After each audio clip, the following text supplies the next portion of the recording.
Les doy la bienvenida a Leamos la Biblia en un año. Este es un programa de la Iglesia Luterana Mexicana. Invitamos a todas las congregaciones a que en este año leamos la Biblia completa. Las lecturas están grabadas en la nueva versión internacional Revisión 2022. En la descripción de este video encontrarás enlaces útiles al calendario de lecturas, a las grabaciones y a reflexiones devocionales que acompañan las lecturas que se hacen de lunes a viernes. Si quieres participar grabando lecturas, pon un comentario en el video o comunícate a los chats de las congregaciones. Todas las personas en las congregaciones pueden participar grabando lecturas. Comparte ese programa, videos, calendario y devocionales con quienes quieras. No dejes de escuchar los videos. Este mes hemos superado las 5,000 vistas de los videos y las 900 horas de escucha en YouTube. Nuevo Testamento, Juan capítulo 9. Jesús sana a un ciego de nacimiento. A su paso, Jesús vio a un hombre que era ciego de nacimiento. Y sus discípulos preguntaron: Rabí, para que este hombre haya nacido ciego, ¿quién pecó? ¿Él o sus padres? No está así debido a sus pecados ni a los de sus padres, respondió Jesús, sino que esto sucedió para que la obra de Dios se hiciera evidente en su vida. Mientras sea de día, tenemos que llevar a cabo las obras del que me envió. Viene la noche cuando nadie puede trabajar. Mientras esté yo en el mundo, luz soy del mundo. Dicho esto, escupió en el suelo, hizo barro con la saliva y se lo untó en los ojos al ciego, diciéndole: Ve y lávate en el estanque de Siloé, que significa enviado. El ciego fue y se lavó. Entonces, al volver, ya veía. Sus vecinos y los que lo habían visto pedir limosna decían: ¿No es este el que se sienta a mendigar? Unos aseguraban: sí, es él. Otros decían: no es él, sino que se le parece. Pero él insistía: soy yo. ¿Cómo entonces se te han abierto los ojos?, le preguntaron. Y él respondió: ese hombre que se llama Jesús hizo un poco de barro, me lo untó en los ojos y me dijo: Ve y lávate en Siloé. Así que fui, me lavé y entonces pude ver. ¿Y dónde está ese hombre?, le preguntaron. No lo sé, respondió. Las autoridades investigan la sanidad del ciego. Llevaron ante los fariseos al que había sido ciego. Era sábado cuando Jesús hizo el barro y le abrió los ojos al ciego. Por eso los fariseos, a su vez, le preguntaron cómo había recibido la vista. Me untó barro en los ojos, me lavé y ahora veo, respondió. Algunos de los fariseos comentaban: ese hombre no viene de parte de Dios, porque no respeta el sábado. Otros objetaban: ¿cómo puede un pecador hacer semejantes señales? Y había desacuerdo entre ellos. Por eso interrogaron de nuevo al ciego: ¿y qué opinas tú de él? Fue a ti a quien te abrió los ojos. Yo digo que es profeta, contestó. Pero los judíos no creían que el hombre hubiera sido ciego y ahora viera. Entonces llamaron a sus padres y les preguntaron: ¿es este su hijo, el que dicen ustedes que nació ciego? ¿Cómo es ahora que puede ver? Sabemos que este es nuestro hijo, contestaron los padres, y sabemos también que nació ciego. Lo que no sabemos es cómo ahora puede ver ni quién le abrió los ojos. Pregúntenselo a él, que ya es mayor de edad y puede responder por sí mismo. Sus padres contestaron así por miedo a los judíos, pues ya éstos habían convenido en que se expulsara de la sinagoga a todo el que reconociera que Jesús era el Cristo. Por eso dijeron sus padres: pregúntenselo a él, que ya es mayor de edad. Por segunda vez llamaron los judíos al que había sido ciego y le dijeron: ¡Da gloria a Dios! A nosotros nos consta que ese hombre es pecador. Si es pecador, no lo sé, respondió el hombre. Lo único que sé es que yo era ciego y ahora veo. Pero ellos le insistieron: ¿qué te hizo? ¿Cómo te abrió los ojos? Él respondió: ya les dije y no me hicieron caso. ¿Por qué quieren oírlo de nuevo? ¿Es que también ustedes quieren hacerse sus discípulos? Entonces lo expulsaron, lo insultaron y dijeron: discípulo de ese lo serás tú. Nosotros somos discípulos de Moisés y sabemos que a Moisés le habló Dios, pero de este no sabemos ni de dónde salió. Allí está lo sorprendente, respondió el hombre, que ustedes no sepan de dónde salió y que a mí me haya abierto los ojos. Sabemos que Dios no escucha a los pecadores, pero sí a los piadosos y a quienes hacen su voluntad. Jamás se ha sabido que alguien le haya abierto los ojos a uno que nació ciego. Si este hombre no viniera de parte de Dios, no podría hacer nada. Ellos replicaron: tú, que naciste sumido en pecado, ¿vas a darnos lecciones? Y lo expulsaron. La ceguera espiritual. Jesús se enteró de que habían expulsado a aquel hombre y al encontrarlo le preguntó: ¿crees en el Hijo del Hombre? Él respondió: ¿quién es, Señor? Dímelo, para que crea en él. Pues ya lo has visto, contestó Jesús. Es el que está hablando contigo. Creo, Señor, declaró el hombre, y postrado lo adoró. Entonces Jesús dijo: yo he venido a este mundo para hacer justicia, para que los ciegos vean y los que ven se queden ciegos. Algunos fariseos que estaban con él, al oírlo hablar así, le preguntaron: ¿qué? ¿Acaso también nosotros somos ciegos? Jesús les contestó: si fueran ciegos, no serían culpables de pecado, pero como afirman que ven, su pecado permanece. Juan capítulo 10, versículo 1 al 21. Jesús, el buen pastor.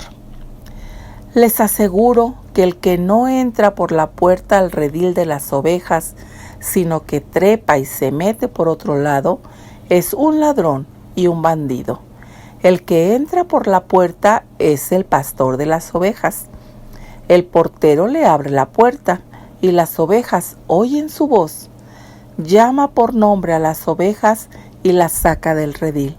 Cuando ya ha sacado a todas las que son suyas, va delante de ellas y las ovejas lo siguen porque reconocen su voz. Pero jamás seguirán a un desconocido. Más bien huirán de él porque no reconocen la voz del extraño. Jesús les puso este ejemplo, pero ellos no captaron el sentido de sus palabras. Por eso volvió a afirmar: les aseguro que yo soy la puerta de las ovejas. Todos los que vinieron antes de mí eran como unos ladrones y unos bandidos, pero las ovejas no les hicieron caso. Yo soy la puerta. El que entra por esta puerta, que soy yo, será salvo. Podrá entrar y salir con libertad y hallará pastos. El ladrón no viene más que a robar, matar y destruir. Yo he venido para que tengan vida y la tengan en abundancia. Yo soy el buen pastor. El buen pastor da su vida por las ovejas. El asalariado no es el pastor. y a él no le pertenecen las ovejas. Cuando ve que el lobo se acerca, abandona las ovejas y huye. Entonces el lobo ataca al rebaño y lo dispersa, y ese hombre huye porque es un asalariado, no le importan las ovejas. Yo soy el buen pastor, conozco a mis ovejas y ellas me conocen a mí. Así como el Padre me conoce y yo lo conozco y doy mi vida por las ovejas, tengo otras ovejas que no son de este redil y también a ellas debo traerlas. Así ellas escucharán mi voz y habrá un solo rebaño y un solo pastor. Por eso me ama el Padre, porque entrego mi vida para volver a recibirla. Nadie me la arrebata, sino que yo la entrego por mi propia voluntad. Tengo autoridad para entregarla y tengo también autoridad para volver a recibirla. Este es el mandamiento que recibí de mi Padre. De nuevo, las palabras de Jesús fueron motivo de disensión entre los judíos. Muchos de ellos decían: está endemoniado y loco de remate, ¿para qué hacerle caso? Pero otros opinaban: estas palabras no son de un endemoniado.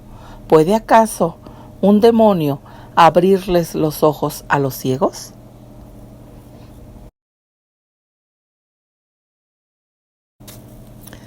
Antiguo Testamento, Primera de Reyes, capítulo 5. Preparativos para la construcción del templo. El rey Hiram de Tiro siempre había tenido buenas relaciones con David, así que al saber que Salomón había sido ungido para suceder en el trono a su padre David, le mandó una embajada. En respuesta, Salomón envió este mensaje: tú bien sabes que, debido a las guerras en que mi padre David se vio envuelto, no le fue posible construir un templo en honor al nombre del Señor su Dios.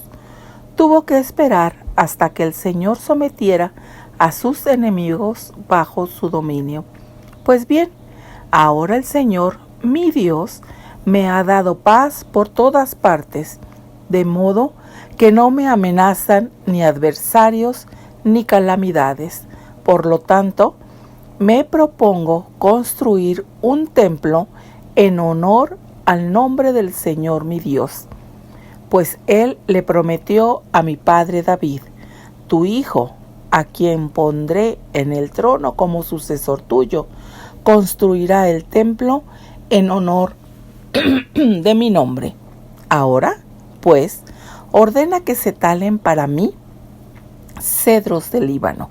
Mis obreros trabajarán con los tuyos y yo te pagaré el salario que determines para tus obreros. Tú sabes que no hay entre nosotros quien sepa talar madera tan bien como los sidonios.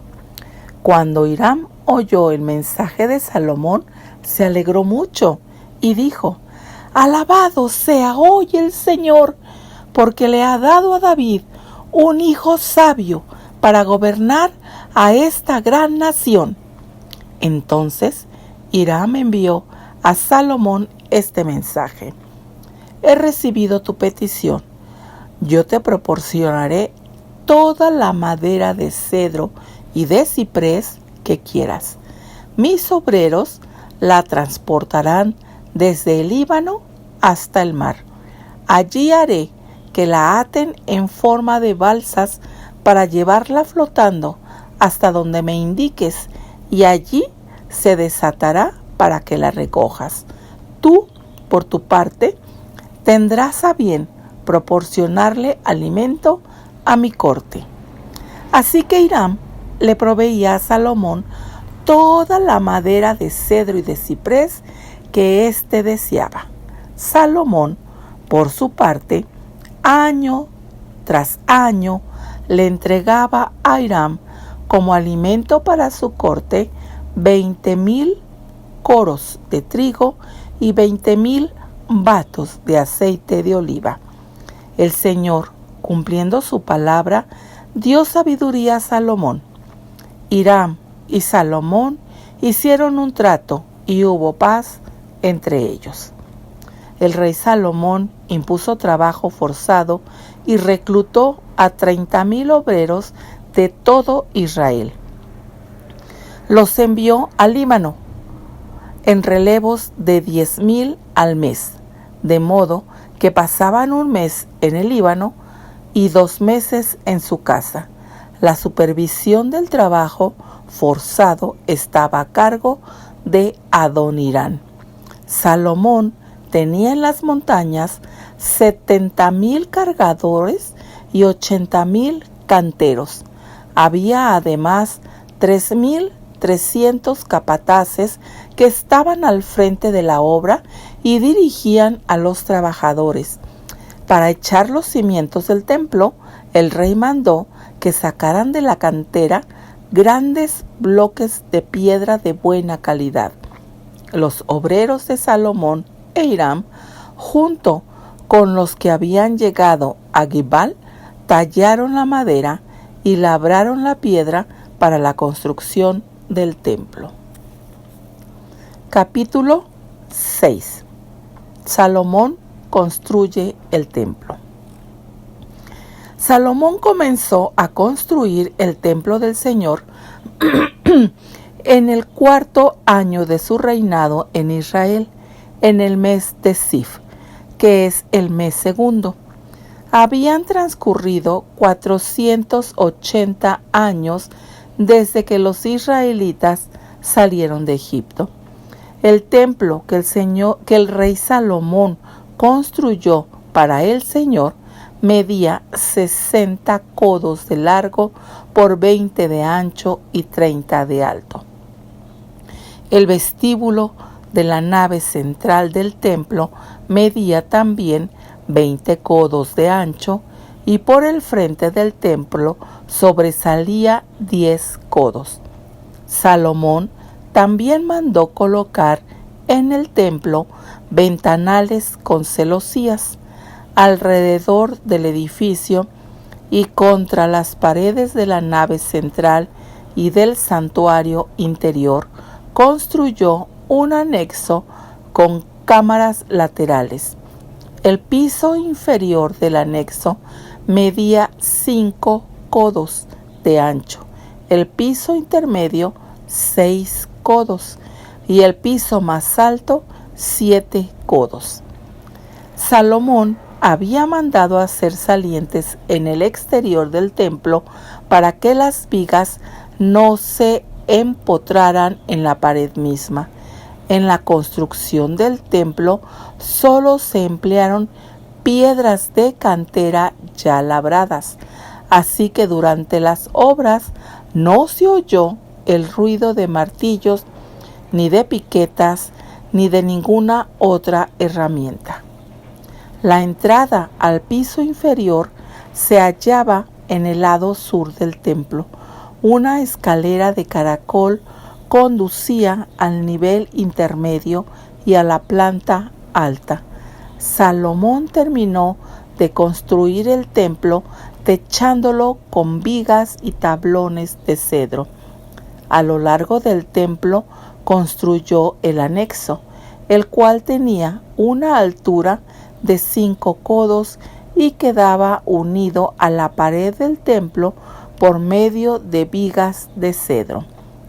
La palabra del Señor vino a Salomón y le dio este mensaje: ya que estás construyendo este templo, quiero decirte que si andas según mis estatutos y obedeces mis leyes y todos mis mandamientos, yo cumpliré por medio de ti la promesa que hice a tu padre David.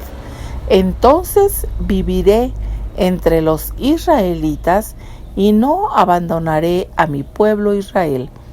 Cuando Salomón terminó de construir la estructura del templo, revistió las paredes interiores con tablas de cedro, artesonándolas desde el piso hasta el techo. El piso lo recubrió con tablones de ciprés. En el santuario interior al fondo del templo, acondicionó el lugar santísimo, recubriendo el espacio de 20 codos con tablas de cedro, desde el piso hasta el techo. Frente al lugar santísimo estaba la nave central, la cual medía 40 codos. El interior del templo lo recubrió de cedro tallado con figuras de calabazas y flores abiertas. No se veía una sola piedra, pues todo era de cedro. Salomón dispuso el santuario interno del templo para que se colocara allí el arca del pacto del Señor.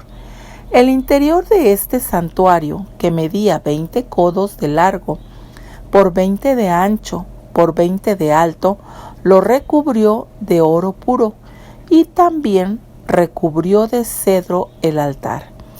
Además, Salomón recubrió de oro puro el interior del templo y tendió cadenas de oro a lo largo del frente del santuario interno, el cual estaba recubierto de oro.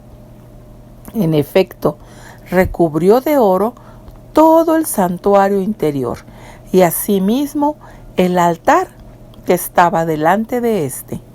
Salomón mandó esculpir para el santuario interior 2 querubines de madera de olivo, cada uno de los cuales medía 10 codos de altura. De una punta a otra, las alas extendidas del primer querubín medían 10 codos, es decir, cada una de sus alas medía 5 codos. Las del segundo querubín también medían 10 codos, pues los dos eran idénticos en tamaño y forma. Cada querubín medía 10 codos de altura. Salomón puso los querubines con sus alas extendidas en medio del recinto interior del templo. Con una de sus alas, cada querubín tocaba una pared, mientras que sus otras alas se tocaban en medio del santuario. Luego Salomón recubrió de oro los querubines. Sobre las paredes que rodeaban el templo, lo mismo por dentro que por fuera, talló figuras de querubines, palmeras y flores abiertas. Además, recubrió de oro los pisos de los cuartos interiores y exteriores del templo. Para la entrada del santuario interior, Salomón hizo puertas de madera de olivo, con jambas y postes pentagonales. Sobre las 2 puertas de madera de olivo talló figuras de querubines, palmeras y flores abiertas, y todas ellas las recubrió de oro. Asimismo, para la entrada de la nave central hizo postes cuadrangulares de madera de olivo. También hizo 2 puertas de madera de ciprés, cada una con sus 2 hojas giratorias. Sobre ellas talló figuras de querubines, palmeras y flores abiertas, y las recubrió de oro bien ajustado al relieve. Las paredes del atrio interior las construyó con 3 hileras de piedra labrada, con cada hilera de viga de cedro. Los cimientos del templo del Señor se habían echado en el mes de Zif del 4º año del reinado de Salomón, y en el mes de Bul del año 11º, es decir, en el mes 8º de ese año, se terminó de construir el templo, siguiendo al pie de la letra todos los detalles del diseño. 7 años le llevó a Salomón la construcción del templo. Capítulo 7. Salomón construye su palacio. Salomón también terminó la construcción de su propio palacio, pero el proyecto le llevó 13 años. Construyó el palacio Bosque del Líbano, el cual medía 100 codos de largo, 50 codos de ancho y 30 codos de alto. 4 hileras de columnas de cedro sostenían las vigas, las cuales también eran de cedro. Encima de las columnas había 45 cámaras laterales, 15 en cada piso, y sobre las cámaras había un techo de cedro. Las ventanas estaban colocadas en 3 filas, de 3 en 3 y unas frente a las otras. Todas las entradas tenían un marco rectangular y estaban colocadas de 3 en 3, unas frente a las otras. Salomón también hizo un vestíbulo de columnas que medía 50 codos de largo y 30 codos de ancho. Al frente había otro vestíbulo con columnas y un alero. Construyó además una sala para su trono, es decir, el tribunal donde impartía justicia. Esta sala la recubrió de cedro de arriba abajo. Su residencia personal estaba en un atrio aparte y tenía un modelo parecido. A la hija del faraón con la cual se había casado, Salomón le construyó un palacio semejante. Desde los cimientos hasta las cornisas y desde la parte exterior hasta el gran atrio, todo se hizo con bloques de piedra de buena calidad, cortados a la medida y aserrados por ambos lados. Para echar los cimientos se usaron piedras grandes y de buena calidad. Unas medían 10 codos y otras 8. Para la parte superior se usaron también piedras de buena calidad, cortadas a la medida, y vigas de cedro. El muro que rodeaba el gran atrio tenía 3 hileras de piedra tallada por cada hilera de viga de cedro, lo mismo que el atrio interior y el vestíbulo del templo del Señor.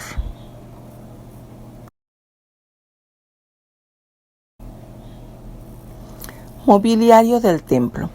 El rey Salomón mandó traer de Tiro a Hiram, que era hijo de una viuda de la tribu de Neftalí y de un nativo de Tiro, artesano en bronce. Hiram tenía sabiduría, inteligencia y capacidad para trabajar en toda clase de trabajo en bronce. Así que se presentó ante el rey Salomón y realizó todo el trabajo que se le asignó. Hiram fundió 2 columnas de bronce, cada una de 18 codos de alto y 12 codos de circunferencia. Las columnas que hizo remataban en 2 capiteles de bronce fundido que medían 5 codos de alto. Una red de cadenas trenzadas adornaba los capiteles en la parte superior de las columnas y en cada capitel había 7 trenzas. El capitel de cada columna lo cubrió con 2 hileras de granadas entrelazadas con las cadenas. Estos capiteles en que remataban las columnas del vestíbulo tenían forma de azucenas y medían 4 codos. La parte más alta y ancha de los capiteles de ambas columnas estaban rodeada por 200 granadas, dispuestas en hileras junto a la red de cadenas. Cuando Hiram levantó las columnas en el vestíbulo de la nave central, llamó Joaquín a la columna de la derecha y Boaz a la de la izquierda. El trabajo de las columnas quedó terminado cuando se colocaron en la parte superior las figuras en forma de azucenas. Hizo también una fuente circular de metal fundido que medía 10 codos de diámetro y 5 codos de alto. Su circunferencia, medida a cordel, era de 30 codos. Debajo del borde hizo 2 hileras de figuras de calabazas, 10 por cada codo, las cuales estaban fundidas en una sola pieza con la fuente. La fuente descansaba sobre 12 bueyes que tenían sus cuartos traseros hacia adentro. 3 bueyes miraban al norte, 3 al oeste, 3 al sur y 3 al este. El grosor de la fuente era de 1 palmo y su borde, en forma de copa, se asemejaba a un capullo de azucena. Tenía una capacidad de 2000 batos. También hizo 10 bases de bronce, cada una de las cuales medía 4 codos de largo, 4 codos de ancho y 3 codos de alto. Estaban revestidas con paneles entre los bordes. En los paneles había figura de leones, bueyes y querubines, mientras que en los bordes, por encima y por debajo de los leones y los bueyes, había guirnaldas repujadas. Cada base tenía 4 ruedas de bronce con ejes también de bronce y tenía un recipiente que se apoyaba sobre 4 soportes fundidos que tenían guirnaldas en cada lado. La boca del recipiente era circular y sobresalía 1 codo. Con su pedestal medía 1 codo y medio. Alrededor de la boca había entalladuras, pero los paneles de la base eran cuadrados, no redondos. Las 4 ruedas estaban debajo de los paneles y los ejes de las ruedas estaban unidos a la base. Cada rueda medía 1 codo y medio de diámetro y estaba hecha de metal fundido, como las ruedas de los carros, con sus ejes, aros, rayos y cubos. Cada base tenía 4 soportes unidos a ella, uno en cada esquina. En la parte superior de la base había un marco circular de medio codo. Los soportes y paneles formaban una misma pieza con la parte superior de la base. Sobre las superficies de los soportes y sobre los paneles, Hiram grabó querubines, leones y palmeras con guirnaldas alrededor según el espacio disponible. De esa manera hizo las 10 bases, las cuales fueron fundidas en los mismos moldes y eran idénticas en forma y tamaño. Hiram también 10 recipientes de bronce, uno para cada base. Cada uno de ellos medía 4 codos y tenía capacidad para 40 batos. Colocó 5 de las bases al lado derecho del templo y 5 al lado izquierdo.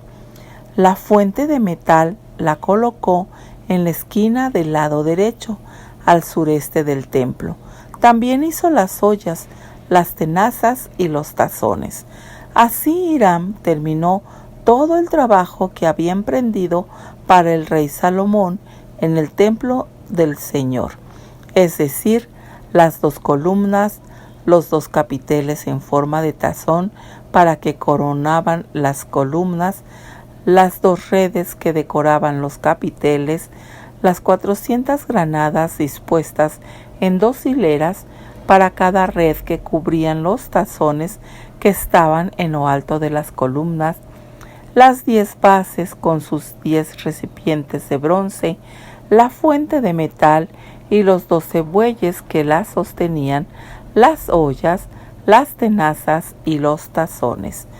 Todos esos utensilios que Hiram hizo para el templo del Señor por orden del rey Salomón eran de bronce pulido. El rey los hizo fundir en moldes de arcilla en la llanura del Jordán entre Sucot y Zaretán. Eran tantos los utensilios que Salomón ni los pesó, así que no fue posible determinar el peso del bronce. Salomón también mandó hacer los otros utensilios que estaban en el templo del Señor, es decir, el altar de oro, la mesa de oro sobre la que se ponía el pan de la presencia, los candelabros de oro puro, 5 en el lado sur y 5 en el lado norte, enfrente del santuario interior, la obra floral, las lámparas y los cortapabilos que también eran de oro, las vasijas, los cortapabilos, los tazones, la vajilla y los incensarios, y las bisagras de oro para las puertas del lugar santísimo, como también para las puertas de la nave central del templo.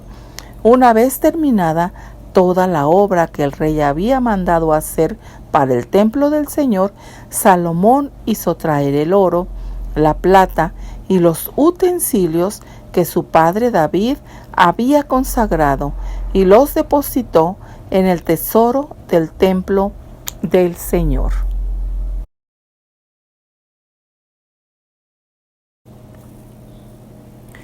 Capítulo 8. Traslado del arca al templo. Entonces el rey Salomón mandó que los jefes de Israel, todos los jefes de las tribus y los patriarcas de las familias israelitas se congregaran ante él en Jerusalén para trasladar el arca del pacto del Señor desde Sión, la ciudad de David. Así que en el mes de Etanim, durante la fiesta del mes séptimo, todos los israelitas se congregaron ante el rey Salomón. Cuando llegaron todos los jefes de Israel, los sacerdotes alzaron el arca. Entonces los sacerdotes y los levitas trasladaron el arca del Señor junto con la tienda de reunión y con todos los utensilios sagrados que había en ella. El rey Salomón y toda la asamblea de Israel reunida con él delante del arca sacrificaron ovejas y bueyes de tal cantidad que fue imposible llevar la cuenta. Luego los sacerdotes llevaron el arca del pacto del Señor a su lugar en el santuario interior del templo, que es el lugar santísimo, y la pusieron bajo las alas de los querubines, con sus alas extendidas sobre ese lugar. Los querubines cubrían el arca y sus varas. Las varas eran tan largas que sus extremos se podían ver desde el lugar santo, delante del lugar santísimo, aunque no desde afuera. Y ahí han permanecido hasta hoy. En el arca solo estaban las 2 tablas de piedra que Moisés había colocado en ella en Horeb, donde el Señor hizo un pacto con los israelitas cuando salieron de Egipto. Cuando los sacerdotes se retiraron del lugar santo, la nube llenó el templo del Señor. Por causa de la nube, los sacerdotes no pudieron celebrar el culto, pues la gloria del Señor había llenado el templo. Entonces Salomón declaró: Señor, tú has dicho que habitarías en la densa oscuridad de una nube, pero yo te he construido un excelso templo, un lugar donde habites para siempre. Luego se puso de frente para bendecir a toda la asamblea de Israel que estaba allí de pie, y dijo: Bendito sea el Señor, Dios de Israel, que con su mano ha cumplido ahora lo que con su boca había prometido a mi padre David cuando le dijo: Desde el día en que saqué de Egipto a mi pueblo Israel, no elegí ninguna ciudad de las tribus de Israel para que en ella se me construyera un templo en honor de mi nombre, sino que elegí a David para que gobernara a mi pueblo Israel. Pues bien, mi padre David tuvo mucho interés en construir un templo en honor al nombre del Señor, Dios de Israel. Pero el Señor le dijo: Me agrada que te hayas interesado en construir un templo en honor de mi nombre. Sin embargo, no serás tú quien me lo construya, sino un hijo de tus entrañas. Él será quien construya el templo en honor de mi nombre. Ahora el Señor ha cumplido su promesa, tal como lo prometió. He sucedido a mi padre David en el trono de Israel y he construido el templo en honor al nombre del Señor, Dios de Israel. Allí he fijado un lugar para el arca, en la cual está el pacto que el Señor hizo con nuestros antepasados cuando los sacó de Egipto. Oración de Salomón. A continuación, Salomón se puso frente al altar del Señor y, en presencia de toda la asamblea de Israel, extendió las manos hacia el cielo y dijo: Señor, Dios de Israel, no hay Dios como tú, arriba en el cielo, ni abajo en la tierra, pues tú cumples tu pacto de amor con quienes te sirven y te siguen de todo corazón. Has llevado a cabo lo que dijiste a tu siervo David, mi padre, y este día has cumplido con tu mano lo que con tu boca prometiste. Ahora, Señor, Dios de Israel, cumple también la promesa que hiciste a tu siervo, mi padre David, cuando dijiste: si tus hijos observan una buena conducta y me siguen como tú lo has hecho, nunca te faltará un descendiente que ocupe el trono de Israel en mi presencia. Dios de Israel, confirma ahora la promesa que hiciste a mi padre David, tu siervo. Pero, ¿será posible que tú, Dios mío, habites en la tierra? Si los cielos, por alto que sean, no pueden contenerte, mucho menos este templo que he construido. Sin embargo, Señor mi Dios, atiende a la oración y a la súplica de este siervo tuyo. Oye el clamor y la oración que hoy elevo en tu presencia. Que tus ojos estén abiertos día y noche sobre este templo, el lugar donde decidiste poner tu nombre, para que oigas la oración que tu siervo eleva hacia ese lugar. Oye la súplica de tu siervo y de tu pueblo Israel cuando oren en este lugar. Oye desde el cielo donde habitas, escucha y perdona. Si alguien peca contra su prójimo y se le exige venir a este templo para jurar frente a tu altar, óyelo tú desde el cielo y juzga a tus siervos. Condena al culpable y haz que reciba su merecido. Absuelve al inocente y vindícalo con su rectitud. Cuando tu pueblo Israel sea derrotado por el enemigo por haber pecado contra ti, si luego vuelves a ti para alabar tu nombre y ora y te suplica en este templo, óyelo tú desde el cielo, perdona su pecado y hazlo regresar a la tierra que diste a sus antepasados. Cuando tu pueblo peque contra ti y tú lo aflijas cerrando el cielo para que no llueva, si luego ellos oran hacia este lugar y alaban tu nombre y se arrepienten de su pecado, óyelos tú desde el cielo y perdona el pecado de tus siervos, de tu pueblo Israel. Guíalos para que sigan el buen camino y envía la lluvia sobre esta tierra que es tuya, pues tú se la diste a tu pueblo por herencia. Cuando en el país haya hambre, plaga, peste, langostas o saltamontes en los sembrados, cuando el enemigo sitie algunas de nuestras ciudades, en fin, cuando venga cualquier calamidad o enfermedad, si luego algún israelita, consciente de su dolor, extiende sus manos hacia este templo, ora y te suplica, óyelo tú desde el cielo donde habitas y perdónalo. Trata a cada uno según su conducta, la cual tú conoces, puesto que solo tú escudriñas el corazón humano.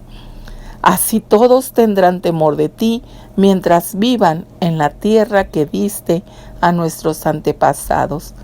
Trata de igual manera al extranjero que no pertenece a tu pueblo Israel, pero que, atraído por tu fama, ha venido de lejanas tierras. En efecto, los pueblos oirán hablar de tu gran nombre y de tus despliegues de fuerza y poder, cuando ese extranjero venga y ore orientado hacia este templo. Óyelo tú desde el cielo donde habitas y concédele cualquier petición que te haga. Así todos los pueblos de la tierra conocerán tu nombre y, al igual que tu pueblo Israel, tendrán temor de ti y comprenderán que este templo que he construido lleva tu nombre. Señor, cuando saques a tu pueblo para combatir a sus enemigos, sea donde sea, si el pueblo ora a ti y dirige la mirada hacia la ciudad que has escogido, hacia el templo que he construido en honor de tu nombre, oye tú desde el cielo su oración, su súplica, y defiende su causa. Ya que no hay ser humano que no peque, si tu pueblo peca contra ti, y tú te enojas con ellos y los entregas al enemigo para que se los lleven cautivos a otro país lejano o cercano, y si en el destierro, en el país de los conquistadores, se arrepienten, se vuelven a ti y oran diciendo: somos culpables, hemos pecado, hemos hecho lo malo. Y si en la tierra de sus enemigos, que los tomaron cautivos, se vuelven a ti de todo corazón y con toda el alma, y oran a ti, y dirigen la mirada hacia la tierra que diste a sus antepasados, hacia la ciudad que has escogido, y hacia el templo que he construido en honor de tu nombre, oye tú su oración y su súplica desde el cielo donde habitas, y defiende su causa. Perdona a tu pueblo que ha pecado contra ti. Perdona todas las ofensas que te hayan infligido. Haz que sus conquistadores le muestren clemencia, pues Israel es tu pueblo y tu heredad. Tú lo sacaste de aquel horno donde se funde el hierro que es Egipto. Dígnate mantener atentos tus oídos a la súplica de este siervo tuyo y de tu pueblo Israel. Escúchalos cada vez que te invoquen. Tú los apartaste de todas las naciones del mundo para que fueran tu heredad. Así lo manifestaste por medio de tu siervo Moisés, cuando tú, Señor y Dios, sacaste de Egipto a nuestros antepasados. Salomón había estado ante el altar del Señor de rodillas y con las manos extendidas hacia el cielo. Cuando terminó de orar y de hacer esta súplica al Señor, se levantó y, puesto de pie, bendijo en voz alta a toda la asamblea de Israel, diciendo: Bendito sea el Señor, que conforme a sus promesas, ha dado descanso a su pueblo Israel. No ha dejado de cumplir ni una sola de las buenas promesas que hizo por medio de su siervo Moisés. Que el Señor nuestro Dios esté con nosotros, como estuvo con nuestros antepasados. Que nunca nos deje ni nos abandone. Que incline nuestro corazón hacia Él, para que sigamos todos sus caminos y cumplamos los mandamientos, estatutos y leyes que les dio a sus antepasados, y que día y noche el Señor tenga presente todo lo que le he suplicado, para que defienda la causa de este siervo suyo y la de su pueblo Israel, según la necesidad de cada día. Así, todos los pueblos de la tierra sabrán que el Señor es Dios y que no hay otro. Y ahora, dedíquense de todo corazón al Señor nuestro Dios. Vivan según sus estatutos y cumplan sus mandamientos como ya lo hacen. Dedicación del templo. Entonces el rey, con todo Israel, ofreció sacrificios en presencia del Señor. Como sacrificio de comunión, Salomón ofreció al Señor 22,000 bueyes y 120,000 ovejas. Así fue como el rey y todos los israelitas dedicaron el templo. Aquel mismo día el rey consagró la parte central del atrio que está frente al templo del Señor, y allí presentó los holocaustos, las ofrendas de cereales y la grasa de los sacrificios de comunión, ya que el altar de bronce estaba ante el Señor, era pequeño y no había espacio para todos estos sacrificios y ofrendas. Y así, en presencia del Señor nuestro Dios, Salomón y todo Israel celebraron la fiesta durante 7 días, extendiéndola luego 7 días más, 14 días de fiesta en total. A la fiesta llegó gente de todas partes, desde Lebó, Hamad, hasta el río de Egipto, y se formó una gran asamblea.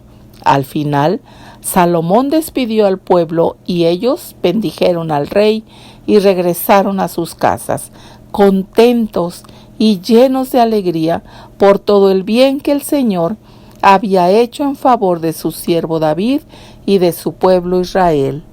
Amén.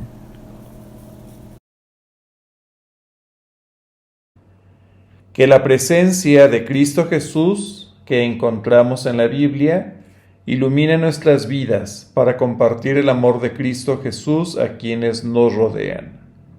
Les invitamos a seguir leyendo la Biblia en un año.